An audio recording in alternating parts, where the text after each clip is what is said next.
I mean, we're treating Alex Jones like a credible voice here. We're treating Tucker Carlson like a credible voice. I don't consider Alex Jones a credible voice, but there are people you travel the country and talk to Trump voters who do. Okay, so let's just say you're right, and some people listen to them. Who do you think they listen to more?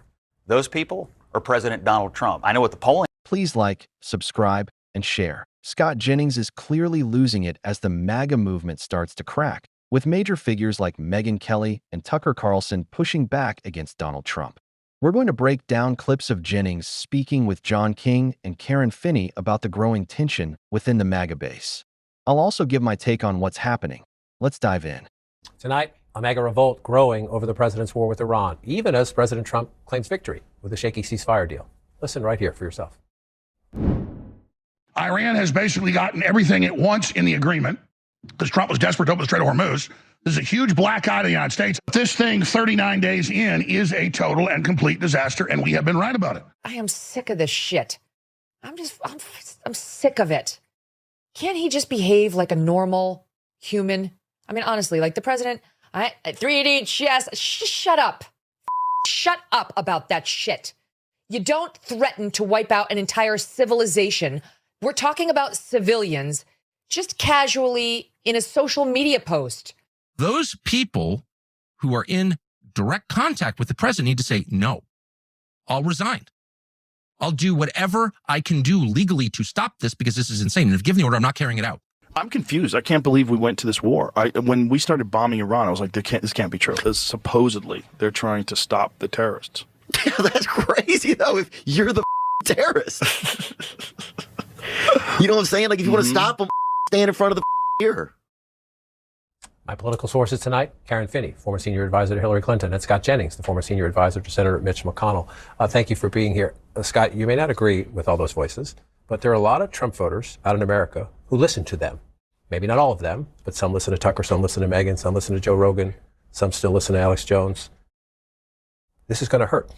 I mean, we're treating Alex Jones like a credible voice here. We're treating Tucker Carlson like a credible voice. I don't consider Alex Jones a credible voice, but there are people you travel the country and talk to Trump voters who do. Okay, so let's just say you're right, and some people listen to them. Who do you think they listen to more?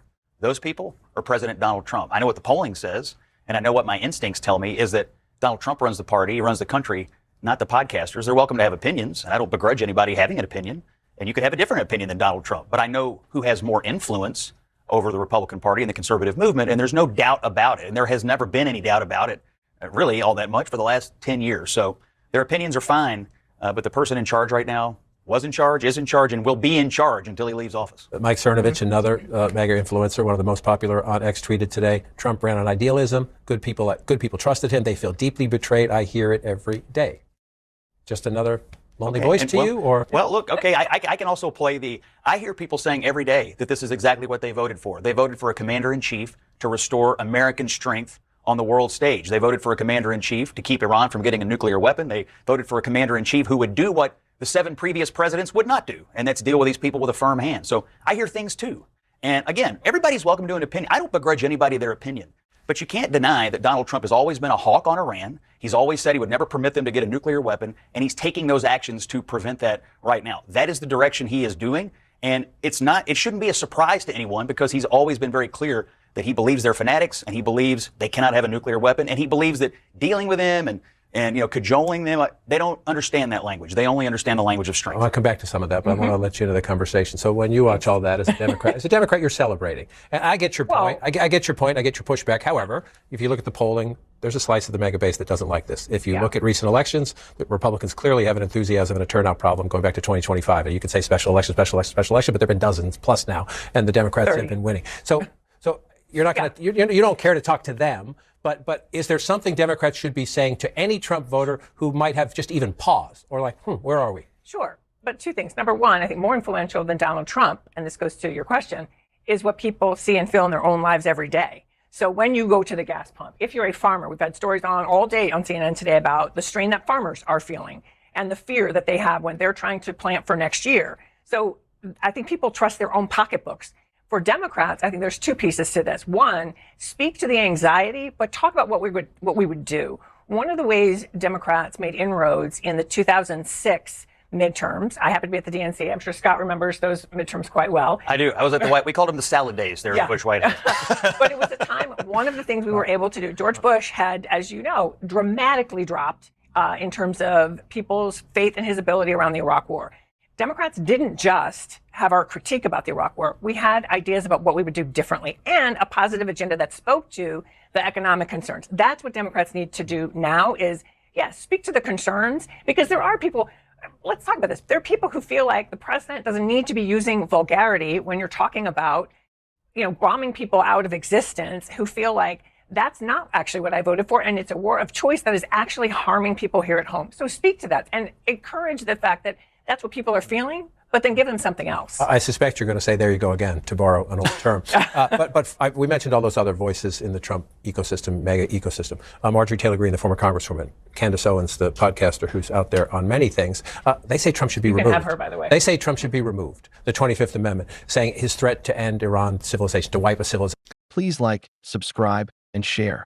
I want to pause here for a second because the spin from Scott Jennings is pretty wild. Sure, you can dismiss Alex Jones as a fringe figure. He is, but Tucker Carlson? Not long ago, he was basically MAGA royalty. He had close ties to Donald Trump, J.D. Vance, and Trump's inner circle, even speaking at major events. So acting like Carlson is irrelevant just doesn't hold up. At the end of the day, Jennings is going to defend Trump no matter what. But here's what's likely.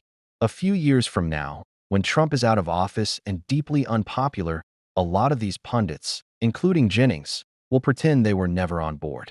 They'll shift to the next Republican figure and suddenly rewrite their own history. And it's not just Jennings. Megyn Kelly, Joe Rogan, Tucker Carlson, they were all backing Trump not that long ago, doing everything they could to support him. Now that things are shifting, they're starting to distance themselves. But Trump hasn't changed. He's always been the same. What we're seeing now is people trying to jump off a sinking ship and act like they saw it coming all along. But they didn't. They helped build it. You think there's a single average Republican voter out there, if you went out and knocked on their door tonight and said, yes or no, should we let podcasters and Democrats remove Donald Trump by the 25th Amendment? You'd be thrown off of every porch in America. Let me flip it just a little bit, because I agree with you that the overwhelming majority of Trump voters will listen to Trump. I don't think there's any question. However, Trump has benefited enormously from having an echo chamber, having allies that include all of those people.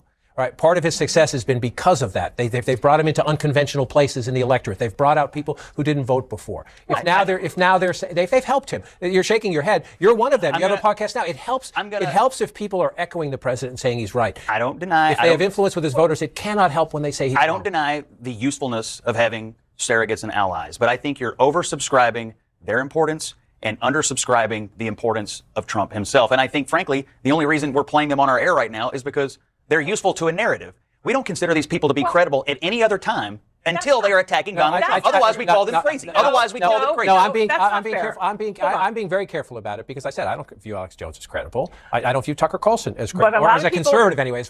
However, I do travel the country and talk to a lot of Trump voters who listen to these people. And I respect them and their choices. And they do listen to them. I'm not saying they side with them, but they do. I'm not disagreeing they listen. I'm not disagreeing they listen. But again, I would just say, listening to someone and taking their word for everything over Donald Trump every day. Let me ask you a question. I'm sorry, Karen. Then I might yield you the rest of the conversation. I'm not being fair at the moment. But you earlier used the term fanatics, talking about the Iranians, which is a term that people have used for a long time. Marjorie Taylor Greene's point, actually, is that the president said wipe out a civilization. When the Iranians say wipe out Israel, when the Iranians say wipe out the Jews, we say they are extremist fanatics. So why is it okay when the president of the United States says it?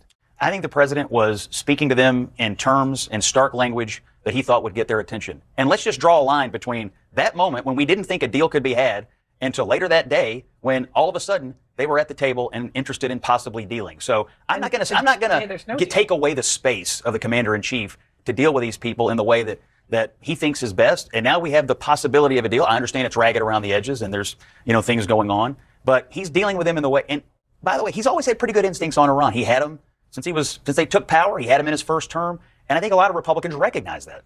Please like, subscribe, and share. Once again, Scott Jennings is doing a lot of spinning here. Not long ago, Tucker Carlson and Marjorie Taylor Greene were absolutely seen as credible voices within both MAGA and the broader Republican Party. Carlson didn't just randomly show up at the Republican convention. He was invited because he held real influence. So this attempt to downplay his relevance now feels like pure revisionist history. Let's be real, Jennings pushes this kind of narrative all the time. But here's my prediction. Fast forward a few years, when Donald Trump is no longer in power and the spotlight shifts to someone like J.D. Vance or another Republican figure, Jennings and others will completely distance themselves. Don't be surprised if they act like they barely supported Trump at all. That's how this works. Once Trump is no longer politically useful, many of these voices will move on without hesitation. What do you think? Is there a real split happening within MAGA, or is this being blown out of proportion? Drop your thoughts in the comments, and don't forget to like and subscribe.